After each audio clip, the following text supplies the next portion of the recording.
In fact, the meeting of today is going to be an opportunity for all of us as professors, as teachers, students, researchers, and academicians to come to talk, to discuss, to share, and exchange, if you wish, ideas, views, and opinions which are closely connected to our everyday context.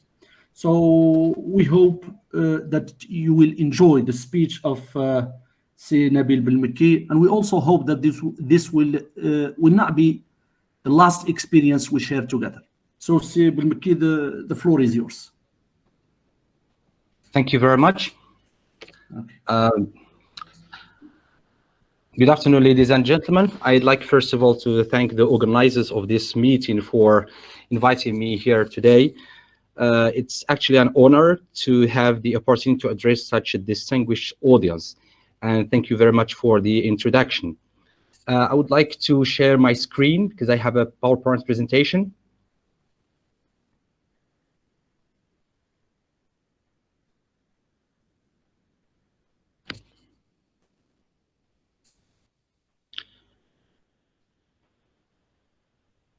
Yes, is it clear? Can you see, please? Yes, we do, sir. Yes.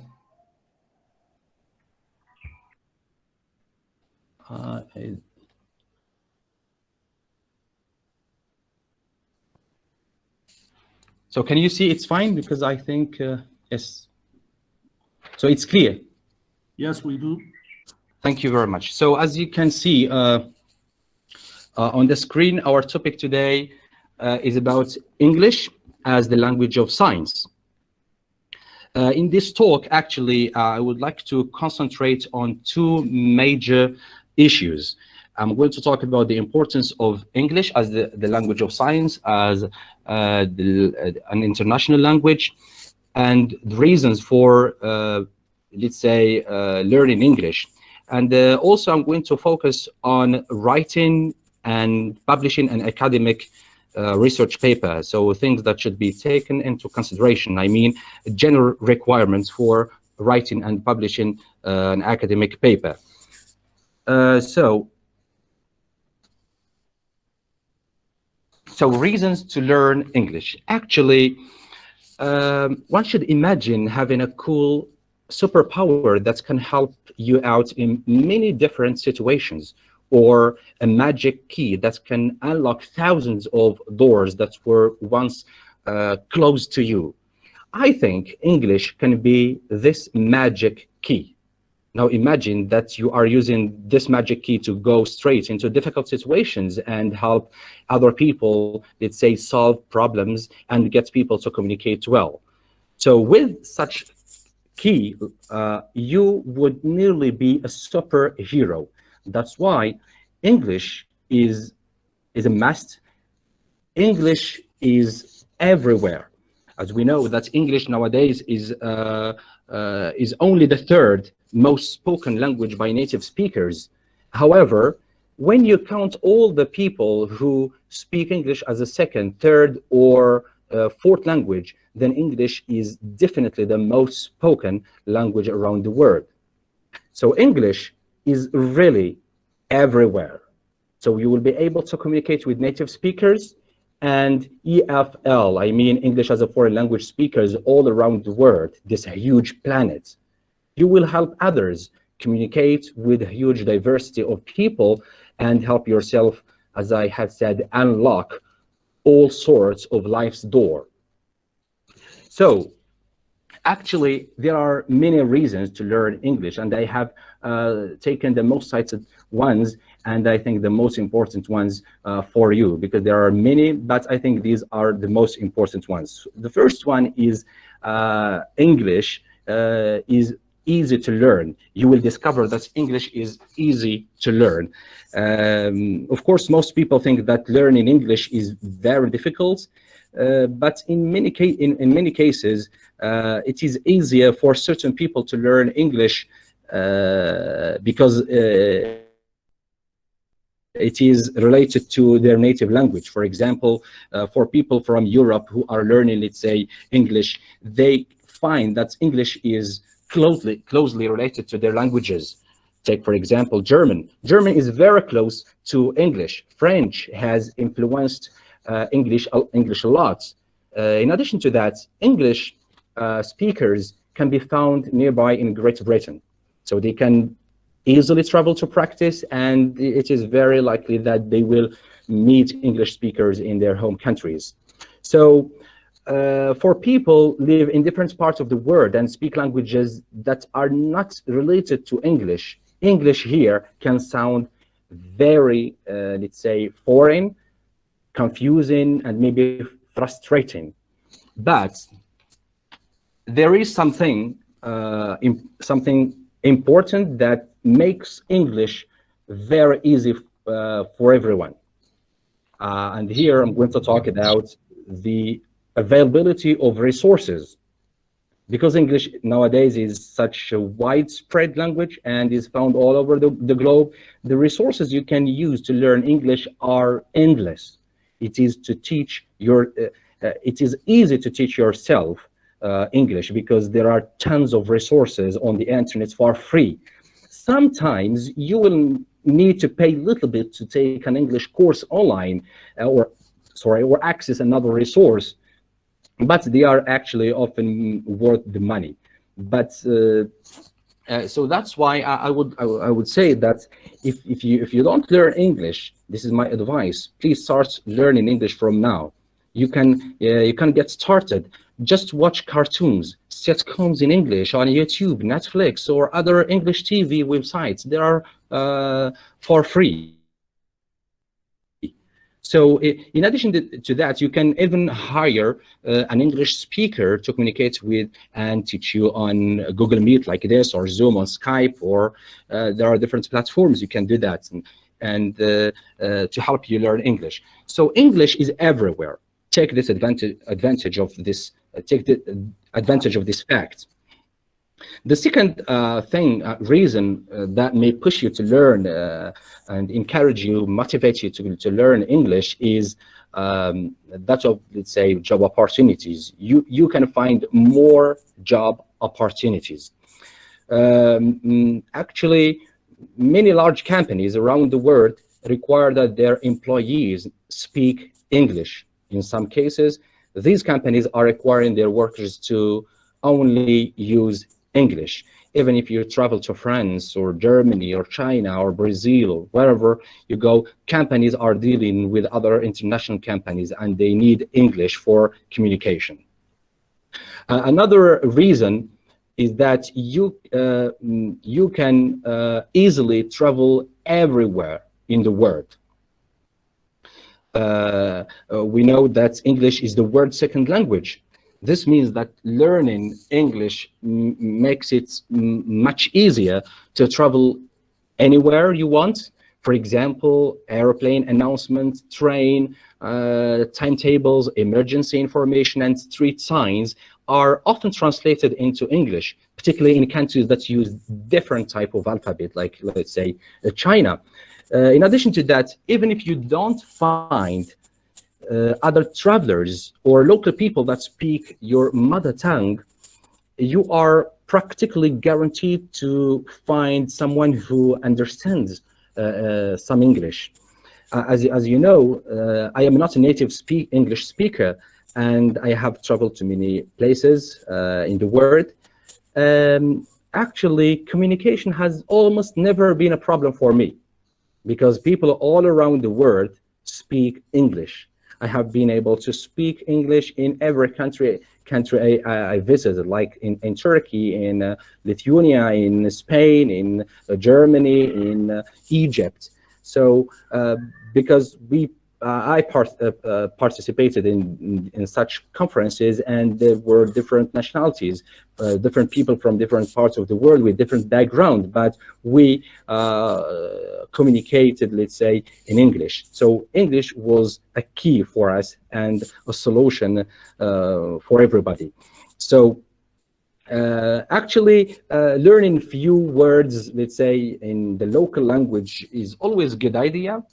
For example, if you travel to Germany or Brazil or elsewhere, it's polite and shows respect. But actually, English will help you with the details of travel. Also, it is said that English is the language of business. In many places where you will travel, people find English important for their businesses. They need to know English in order to communicate with, let's say, potential clients and customers. In most hotels, at least one employee will speak English. Often, many of the employees speak English. And this actually makes it easier for customers to get what they need and spend their money. I think even in people in small markets or small town markets around the world know how to bargain in English speakers. If you, for example, go here in Morocco to Marrakesh or Agadir or let's say Fez or Merzouga, you will find people who know how to, even they are not, of course, native speakers of English, but they know how to bargain with other tourists. So English is, let's say, a great thing to learn. Knowing French or German or Arabic or other languages, that's good. But English, since it is international, and there are many reasons for using English, so it's better to start learning English from now. Another reason that may motivate you to learn English is that you will learn about culture. We know that language and culture cannot be separated. Language is culture, and culture is, let's say, language.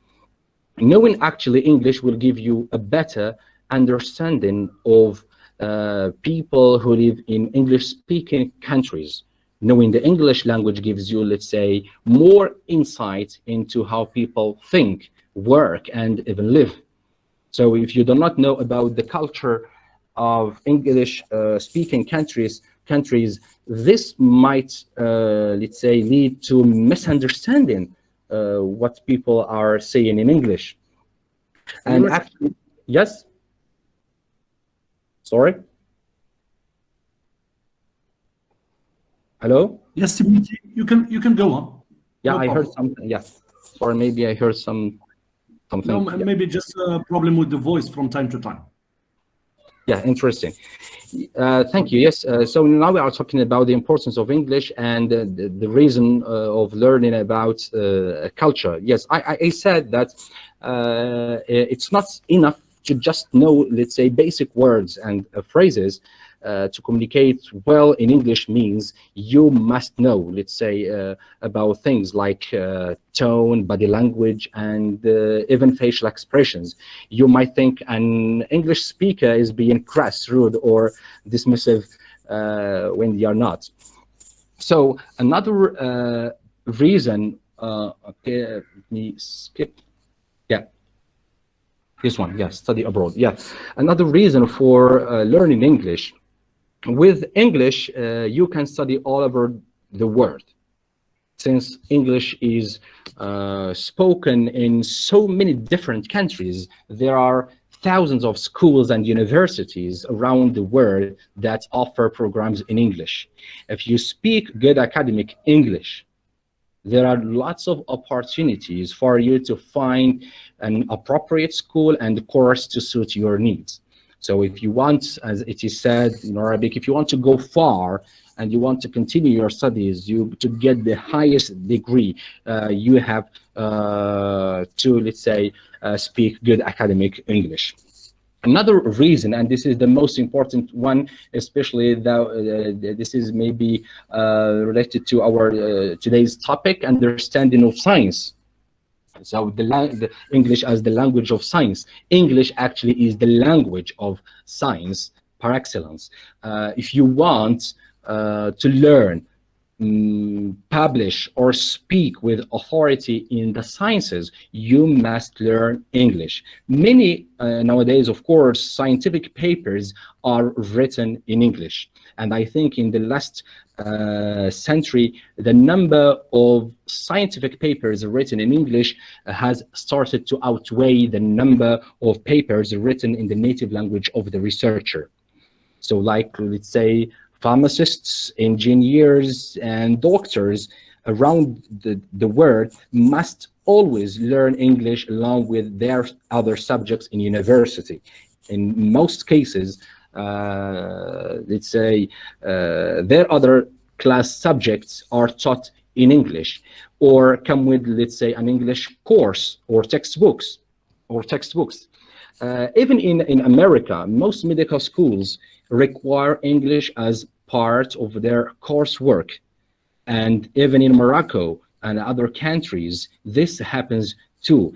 I think in Morocco, the government is trying to implement and integrate English courses into, let's say, the curriculum, into the university programs, so it becomes a must.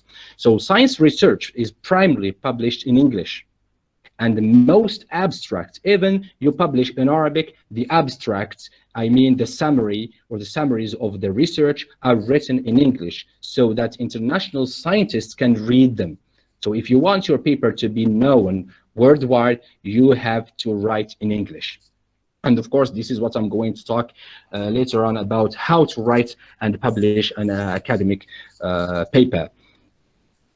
Another thing, and which is very important, and we know that we feel that every day, is that language, English is the language of media. Learning English actually gives you access to more of the internet. According, I think, to a recent report by Education First, English is the language of the internet. And I think an estimated 565 million people use the internet every day. And an estimated 52% of the world's most visited websites are displayed in the English language. So learning English is important, as it gives you access to over half of the content of on the internet. So knowing how to read in English actually will allow you to access to billions of pages of information which may not be otherwise available in Arabic or Chinese or other languages. So we know nowadays that most of the content on the internet is written in English.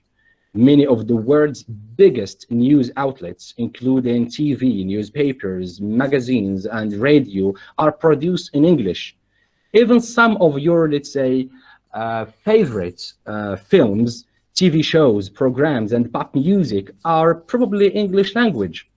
So go to any international film festival nowadays in the world, and you will see that all films are either in English or have English subtitles. So English is the international language of media, business, communication, let's say science and arts. So if you want to access as much as possible for yourself without relying, for example, on translations, it is the most powerful language you can learn today. So you can start. I hope that you are, by these reasons I have talked about or presented, that you are feeling inspired and motivated to improve your English skills. And actually, they have said 30 minutes a day is enough for you, or even an hour. So learning English is not that difficult, especially that we know French and some Moroccan people know other languages, so it becomes easy. It's just a question of time management. So I think I'm going now to move on to the second part, and yes, writing and publishing an academic research paper. Actually, one of the problems, yeah, I think I hear a voice. Hello?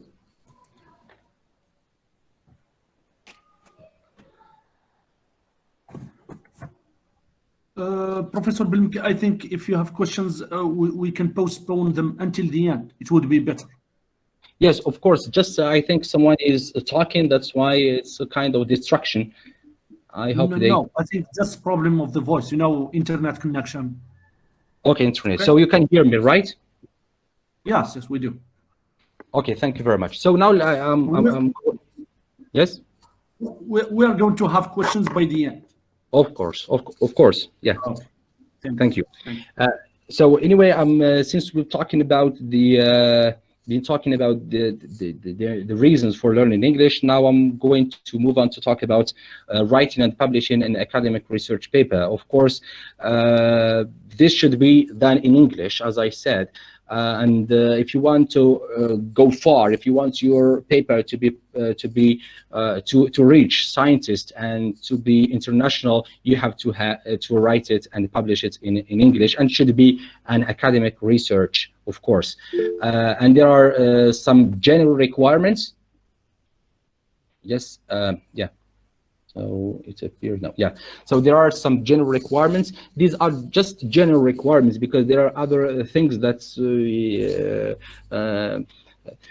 you can violate these requirements. It depends on the journal, but these are the most common ones in different journals, and that you should take into account when the publishing or writing and publishing an article. So the first thing, papers should be 3,000, 7,000 words.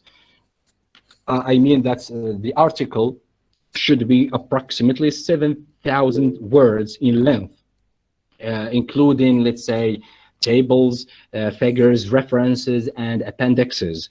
Maximum, we can say 15 pages in length, but you can exceed that. But exceeding the limit, let's say, extra fee will apply. It depends on the journal, because we will reach that with the APC, because you have to pay if you want to publish, not with all journals, of course, with some journals. So of course, the writing of this paper should be written as a continuous expository narrative in an article style, not as lists of points as I'm doing right now, or as a PowerPoint presentation. It should be well written, paragraphs, abstract introduction, the review of the literature, the different mini paragraphs. Then you move on to, let's say, the theoretical part, which is the second part, methodology, discussion, conclusion, etc. So well organized, constructed, let's say, paper. Also, manuscripts submitted to the journal must contain original work that has been neither previously, let's say, published, nor is it under consideration by another journal. If you want to publish the same paper in different journals, you are not allowed to do that. That's why journals require to include, or authors are required to include a statement in their submission that the manuscript is an original work. You have to admit that I have not published this journal before, this article before, and I'm going to publish it in this journal and once. Also, abstracts, let's say, between 150 and 250 words in length. Yeah, and also each paper should include keywords listed in alphabetical order. Actually, keywords are important in search engine rankings to achieve better exposure for your paper for research. So that's why you have to make sure your keywords are clear and accurate. Also, cover page. Authors should include a cover page with the full title of the paper, the author or author's full name, affiliation, address, email address, postal address, if it a phone number. Also, author's name should not appear appear elsewhere, let's say, in the paper, just in the cover page. Another important thing, double spaced in 12 points. Each paper should be double spaced in 12 points. font times New Roman with, let's say, 1-inch margins on all sides. Because these are, let's say, the guidelines of some journals. And we can also talk about paper fee, or what is called APC. APC means or stands for Article Publishing Charge, because some journals require you to pay some amount of money if you want your journal paper to be published with them. And not all of them, of course, not all of them charge, because some of them don't charge any money for publishing. And some journals offer the option to publish open access. That's why they're called open access journals, which means that they make your article permanently available and free to read by anyone who want to download your article. Yes, also,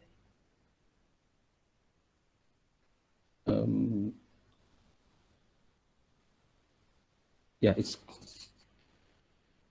okay, it's fine. So now I'm going to move on to talk about some recommendations for researchers.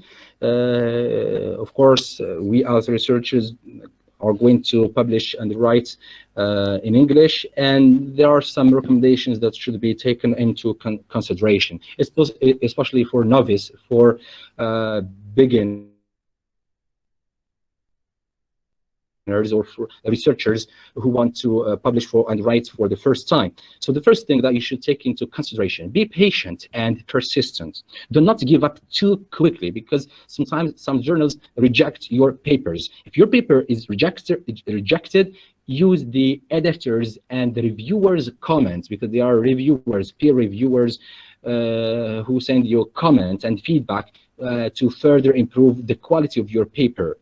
If at first you don't succeed, don't give up, don't despair, try again, okay? Revise and take their comments into consideration. And also you can collaborate with other researchers, make contact with other more experienced researchers whenever possible, and look for potential areas, let's say, of collaboration. The third thing is that you have to sometimes imitate the style of others. Imitation is good for the first time. Read papers in your field of research by prominent researchers and try to mirror, let's say, their rhetorical style. However, beware of, let's say, committing plagiarism. You know, plagiarism, this is let's say, publishing, it can be considered as publishing ethics. Plagiarism is, as it is defined, as the practice of using or copying someone else's idea or work and pretending that you thought of it or created it, and you think it belongs to you, but actually it doesn't. So that's why try to avoid that. Before publishing, give someone to read for you and correct if it's possible. Something which is interesting also, that you have to adhere to journal guidelines. Don't rush. Make sure you read the journal's guidelines carefully and comply with them before submitting your paper, because there are some journals with different guidelines. So the guidelines differ from one journal to another, but these are actually, that I have presented, the most common guidelines. So, but because sometimes they require you to pay before you publish or after your paper is accepted. So it depends on the journal. And actually there are different journals covered, let's say, in Scopus, and they have a list of this Scopus. I can share that with you. Some people, when they want to speak, they ask, how can I start talking English or speaking English like native speakers? You know, especially we have problems with pronunciation and accent, if you wish. Yeah, sure. So can I answer now? Yes, yes. Okay, thank you very much.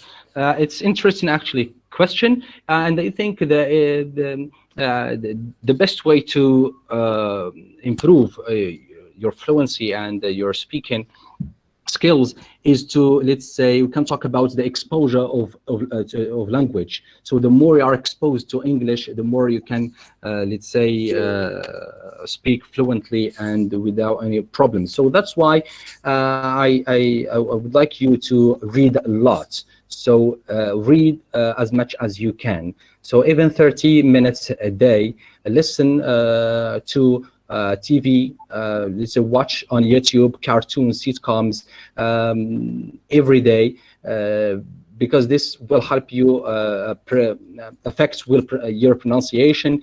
And you can find even people you can chat with and online, and with your friends, teachers. And if you can do that, afford that, can you can enroll yourself in any language center or school, because there will give you an opportunity to find someone to communicate with and to correct your pronunciation. Because learning online and through YouTube and maybe subscribing to YouTube channels, that's good, but sometimes you need someone to correct for you if you make a mistake. So I think so the exposure to language. So you can listen a lot, read a lot, and I'm sure your pronunciation will be great. Okay, thank you. So before moving to our participants, there is another question, which is, does knowledge of the culture of English-speaking countries play an essential role in scientific communication? So you said that language and culture are interconnected to each other. Yes. Yeah. Does the knowledge of culture of the foreign language, okay, Yeah, play an essential role in the scientific communication? yes, actually, this is very interesting. And one of the reports I have read, that there are some obstacles, especially for publishing and writing a paper by non-native speakers.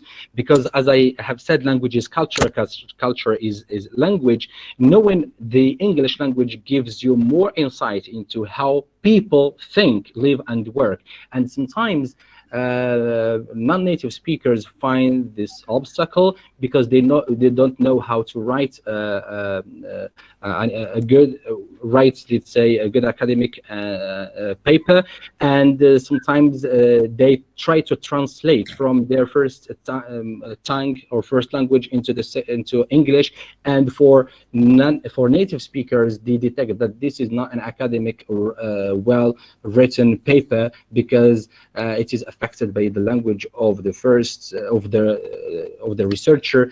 That's why the more you plunge, you immerse yourself into the culture of the native speakers, the more you will be able to influence positively the readers and scientists of English, of course, speaking countries. Okay, thank you. Now we move to participants who are raising their hands, and we are going to start with Mohamed Tihtih. Tihtih, the floor is yours.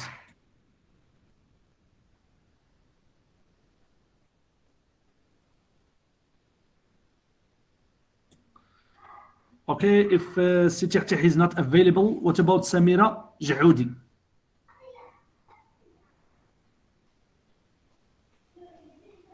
There's people who are raising their hands.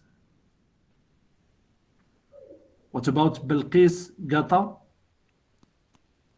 Thank you. Okay. Assalamu alaikum wa rahmatullahi wa barakatuh. Good evening, everybody. Professor Belmekki, thank you for your very nice and interesting presentation of the topic. Actually, I have two questions. The first one is about writing abstracts. You talked about the abstract of an article. Would you please tell us the contents of this kind of abstract and what makes it different from abstracts of theses and dissertations? This is the first question. The second question is about Scopus journals. I think you know very well that some of those journals tend to be more commercial than scientific. And nowadays, higher study students are required to publish at least two papers in Scopus journals. Now, how can they know which Scopus journals are scientific rather than commercial? Thank you very much. Thank you very much for your amazing questions. For the abstract, there are some issues that should be taken into consideration while writing an abstract. Let's say the summary of yes, of the research. Because the abstract, as it is said, or in Arabic, muqtadab. So it gives a general idea about the research paper, and you have to write the abstract at the end. So the last thing that you should think about is writing the abstract. And why? Because the abstract should include the results, the question, the results of the, let's say, it's not like the introduction. The introduction gives you a general introduction about the topic or your paper, but the abstract, it should talk about the your paper, maybe the questions that you are going to answer, and the results also of that you have found out during conducting such research. And the abstracts, as I said, should not exceed, it's between 150 words and 250 words, with key words at the end, should be written in alphabetic order. For the second question, Corpus, actually, this is frustrating and, let's say, disappointing thing to know, especially that there are some journals covered in the Scopus database just for the commercial, let's say, purposes.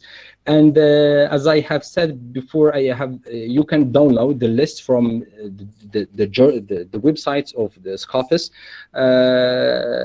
with their links to these ones, because there are actually thousands of journals, but Scopus, all journals covered in the Scopus data are reviewed for sufficiently high quality each year according, let's say, to some measures.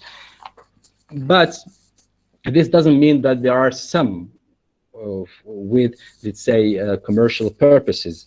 Unfortunately, we can't know exactly and detect that exactly, especially that we, between, let's say, bracket, we can say that we trust Scopus, journal Scopus, but this doesn't mean that all of them are now for commercial purposes. That's why one should read about the guidelines, read about the journal before submitting. Some journals require, let's say, much money, and this is bad. Even they are open access journals, but one should know about this, should read about the status of the journal before submitting any paper. Thank you. Thank you very much. My pleasure. Okay, thank you for both speakers. So do we have another one who wants to ask? Otherwise, I would give myself the floor if you want. Okay, I give the floor to Sir Mohammed Tihtih because he was the first one to speak. Sir Tihtih, the floor is yours. Okay, do you hear me? Yes, we do. Okay, first of all, thank you so much for the professor for his great and interesting presentation, and I wish that in the near future other professors, especially in Morocco, can try to do the same presentation. And okay, I have actually two questions. Let's say one question and one comment. The first question is that, is it a good idea to just send a reminder to the editor after the first submission? I mean that because sometimes they take a lot of time to just give a feedback. It takes, for example, from I don't know, from 1 month to 6 months or 4 months, especially for free of charge journals. So this is my question: is it a good idea to send a reminder that to check our paper and the processing of our paper? And the second thing is just a comment. What I do usually is to rephrase the other articles. I mean, it's actually hard to write the paper from the beginning, starting from introduction, result, and let's say material and method, result and discussion, conclusion, and go to abstract. What I do is just I take some phrases and I try to rephrase them every time. So what do you think about that? Thank you so much for your presentation again. Yes, please, could you please the second question? The second question, is it a question or comment? It's just a comment. I said that what I do usually is just to take some phrases from the other articles and I try to rephrase them, just to like escape from the plagiarism and stuff, you know. So you paraphrase? Yeah, that's what I mean exactly. Yeah, paraphrasing is a good thing to do, but that's for the review of the literature. But for the practical part, that's your job, that's your work, your paper. So that's why you have to bring in new thing. So maybe in the review, with the review of the literature, you can paraphrase to avoid plagiarism. But of course, you have to cite, okay, the source of the information, from where you got that information. Yeah. And please, one more thing that you mentioned, the importance of English. I think, yeah, in some of the fields, English is important, but I think in the engineering field, like in material science, in other like technical fields, the reviewer or the editor, let's say the journal generally, is focusing on just the result instead of focusing, like if you are doing some grammar mistakes, or if I'm not saying that the paper would be like contains a very bad mistakes, English mistakes, but like say so they can pass it. Yeah, if the results are good. Yes. Okay, thank you very much. For the first question, you said that a reminder to send a reminder to the editors, because sometimes that takes months, weeks and months to answer your or to, let's say, give you feedback, to come with the feedback, maybe whether they accept or reject your paper. But that's good. That's good. And I think before you submit your article, you have to read the guidelines of the journal, because sometimes they mention that. That's why they mention in the guidelines that please be patient with us, because this may take weeks or months, or at least this more than that. And this sometimes shows that they are taking that into consideration, and they have sent your paper to different reviewers, and they give them enough time to review the paper before they submit it. And that's good, because they are not going to rush and just publish it for you, and we will find, let's say, a mess, sort of mess, not academic papers, bad writing, etc. So that's why, if you are in hurry, you can be patient and read about the guidelines, because they mentioned that before in the guidelines.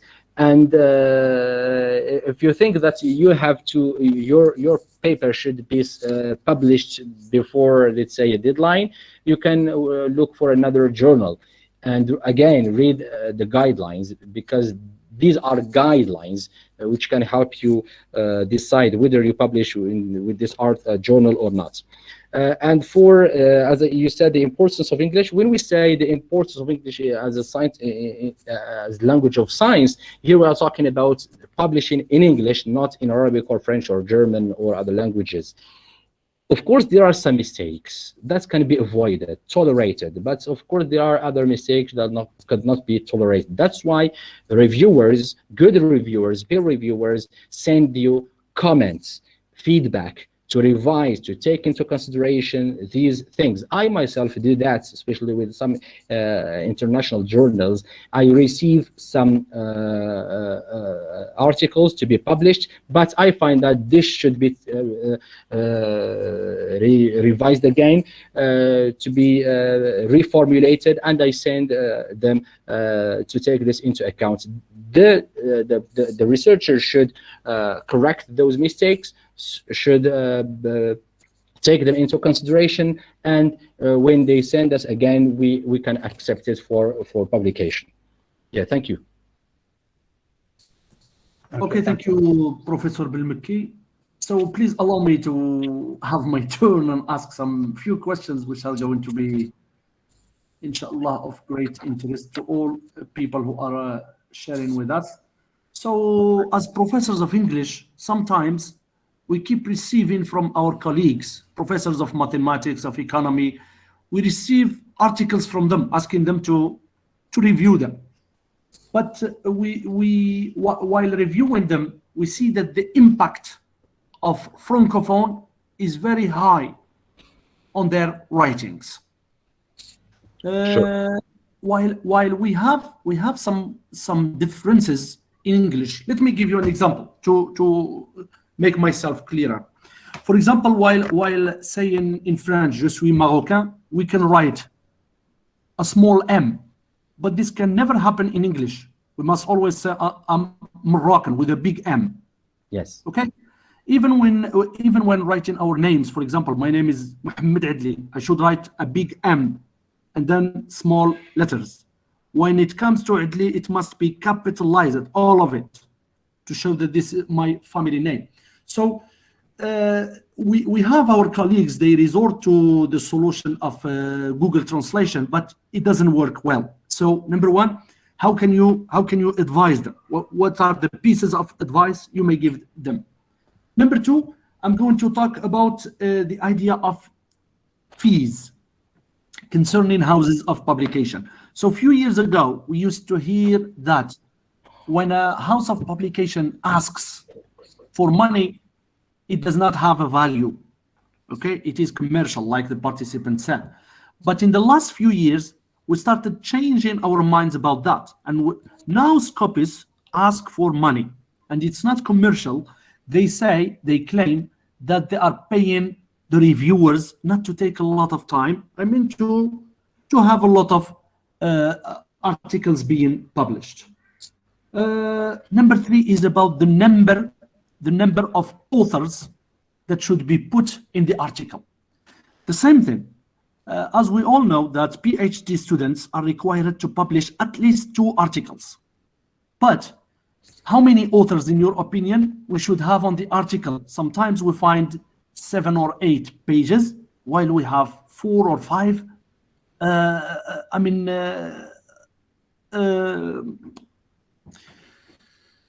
Publishers, if you want. So we have the supervisors, and we have. So, what do you think about that? Now, especially that at the university we started talking about what we call the first author.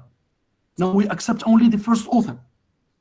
And the last one, I'm sorry for giving lots of questions, but it's fine. The last question is about when you want to publish an article and you are about to send it to a house of publication. Of course, we already know that the house of publication is going to have their measurements for verifying plagiarism. So why not? It's up to the student, it's up to the researcher before submitting his paper to use one of the platforms, to check whether or not he is using plagiarism. And here in this context, I propose one which is one of the best, which is called Urkin, if you are familiar with it. And I think the degree of acceptance of plagiar, if you want, is only 15%. So 15 in social sciences and humanities. In economy, maybe it's acceptable.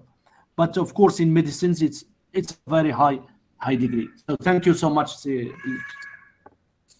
Thank you very much, Si Mohammed, for your interesting and amazing questions. And actually, these are not questions, as actually are additions for the researchers. So as you have mentioned, the review, my advice to those especially who are not specialized in English and they are obliged to publish in English, and we found problems, especially when it comes to translation. What happens actually is that they don't write the article in English, to be frank, and we know that, right? So they don't write in English, so they write it in French and they translate the paper into English, and here they use Google Translation or other let's say programs. And that's why they fall in this, let's say, in this problem, because translation it's not good by Google Translation all the time. That's why the person should be let's say competent in English to understand the pose of, let's say, translation, because as you mentioned, M in English, in French, Morocco is not like in English, Morocco, capital letters, etc. Why? Because they think it's the same. That's why, as I have mentioned before, one should know English and learn English as it is, and learn about the culture to know how things work and operate. So that's why my advice to these researchers is to devote some time on learning English and reading articles in their field in English, not in French, in order to understand and to get the right phrases, the right terminology in their fields. And as you have mentioned, actually, I come up with some of these papers to correct, but I find that there is a kind of translation from French into English, and that's why we have to correct them and review them before submitting it. But actually, their papers are accepted for publication, because for the results, maybe the amazing results. But for reviewers, I hope reviewers should be sometimes harsh before accepting any paper for publication. They should send comments to be taken into consideration by the researcher, and the researcher should review them and take them into consideration and send them again the paper for publication. So you also talked about fees. Yes, actually, this doesn't mean if the journal requires fees for publication, it means that this journal is not with high quality. I don't agree.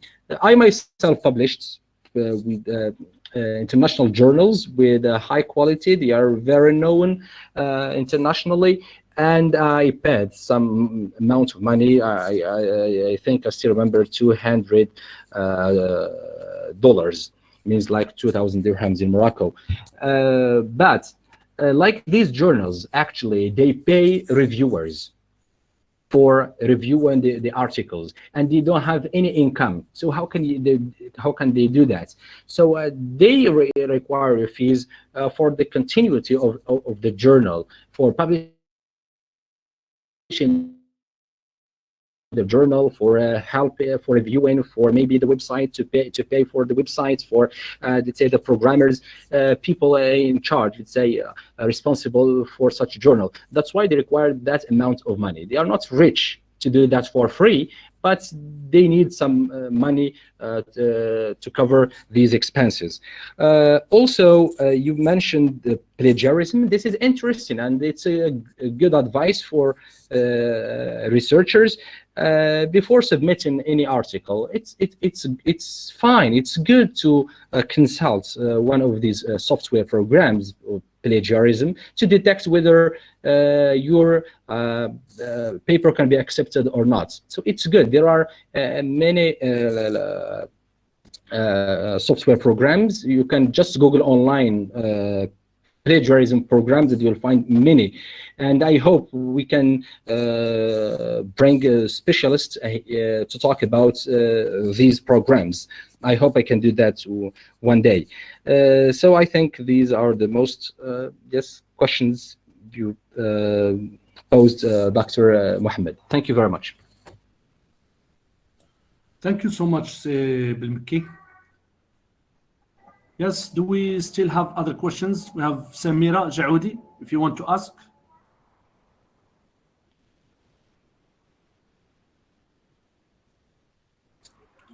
No, thank you. Thanks a lot for this occasion. Great. Okay, thank you. For Bilqis, do you want to say something else? Yes. Yes, Okay, we'll actually, give you thank you for allowing me a second chance for raising a query. Dr. Nabil, from my humble expertise in the field of reviewing articles for different journals, I noticed that some journals require that the review be in the form of only making ticks to already made written cells. Others ask you to write responses to questions, and still others leave it up to the reviewer to indicate his or her opinion. Now, you see that these reviewing guidelines then differ among themselves. In your opinion, which kind of, or what kind of journals you would call or characterize as scientific according to its reviewing guidelines? Thank you. Thank you very much for the question, but I actually we cannot guarantee, we cannot let's say judge in such sense, because it depends on the guidelines. It depends on the form. It depends on the journal, the research areas, because social science is not like science, pure science, not like physics, not like chemistry, it's not like philosophy. It depends on, because that's why they differ in such things. Some ask you to just give text or answer questions directly, because and it Excuse depends. me, I'm talking about English. I'm talking about linguistics and literature of the English language. I'm not talking about the natural sciences. Yes.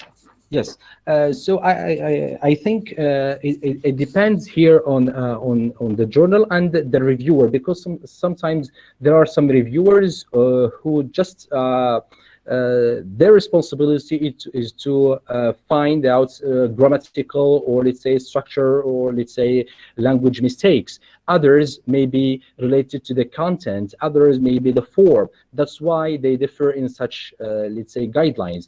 But actually we cannot guarantee, we cannot judge that this is good or bad. So I myself, I think that I have no idea on how to judge such journals, because they are good or bad, especially when it comes to guidelines for reviewers. But what matters for me is that they should send to reviewers, and the reviewers should take into account and should read because unfortunately, and I hope this will not happen, that some reviewers just accept things for granted without coming up with any, let's say, comments or feedback, and that's bad. Thank you.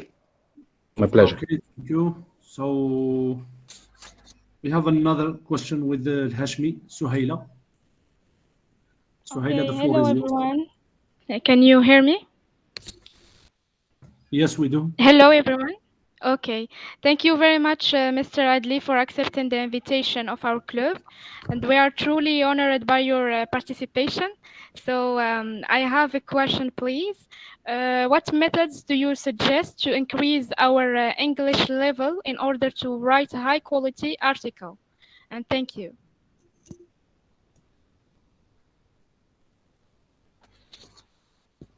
Yes, thank you very much for the question. I think there are many ways to which can help you improve your level or your English skills. Actually, as researchers, you have to focus especially on your field of specialization. If you are interested in literature, linguistics, applied linguistics, sociology, you have to read as much as you can in the field in order to publish a good paper in the field. This is for writing or publishing, but for communication, for general English, as I have mentioned before, exposure is the key. Read as much as you can, listen as much as you can, even 30 or 1 hour a day. It's enough and will push you to change your level of English. Good luck. Thank you. We still have Aqi, Umayma. Umayma, the floor is yours.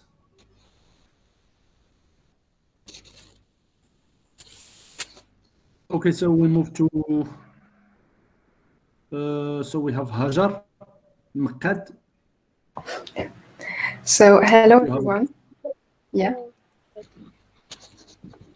Hello. Yes, Makkad, the floor is yours. Hello. Thank you. So hello, Dr. Belmekki. Thank you for your presentation and for your advice. So as you know, written communication is subject to certain codes.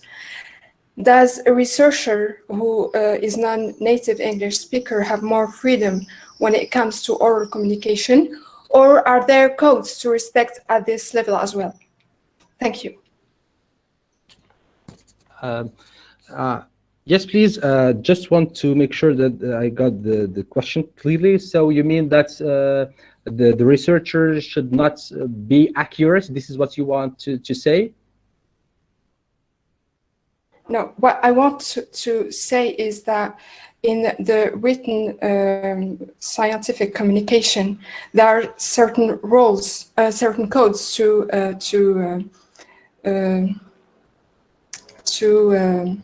respect. In oral communication, in oral scientific communication, are we free to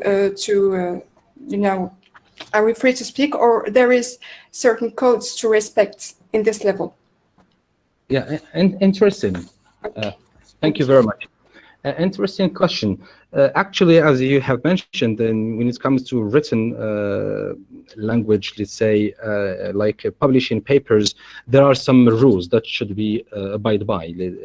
Let's say, like I have mentioned, introduction, abstract, the chapters. It depends whether we are writing an article or thesis or dissertation or PhD. It depends on the work you are conducting. So there are some rules that should be taken into consideration. And by the way, I didn't mention that before. So and there are some styles for writing, APA style or MLA style in writing and publishing articles. But when it comes to oral communication, I think it's the same thing. And there are some things that should be taken into account if you want your presentation to be effective and effective, and let's say can have impact on the audience.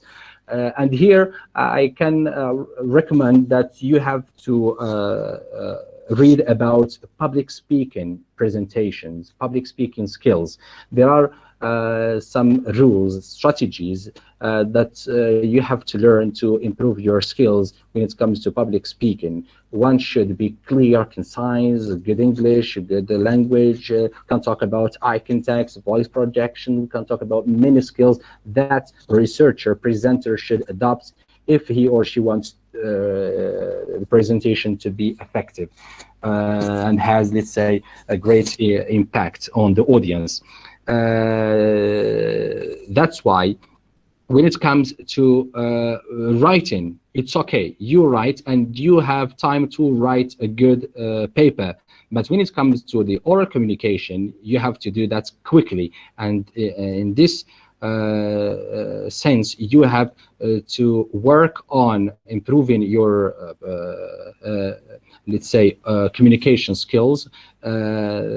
because you don't have enough time to, let's say, to think about what you are going to say. So that's why this needs practice. And sometimes you are required to give a presentation about your paper, the paper you have published.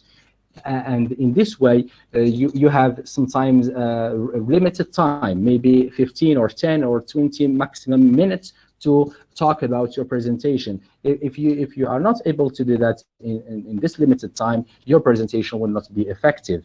So that's why, as we are working on improving the writing skills, we have to work on improving the speaking skills. And I think it's easy to do if you let's say devote some time every day, at least, as I have mentioned before, 30 minutes a day is enough. Thank you very much. Okay, thank you, Professor Belmekki. So with no more questions, I think we can declare the end of the session. Thank you so much, Professor Belmekki Nabil from McNass. Thank you so much for all people who participated with us. As I said before, this is a chance for us to discuss and exchange ideas, views, and opinions. And we hope that this will not be the last, that this will not be the last experience we share together, and that the members of the organizing committee would, prepare or organize another meeting as soon as possible. So thank you so much for everyone. Thank you. Thank you very much for having me. Thank you for this amazing meeting. Thank you very much. Please, I just want to, on behalf of the club, I would like to thank you for accepting our invitation and for your valuable and rich presentation.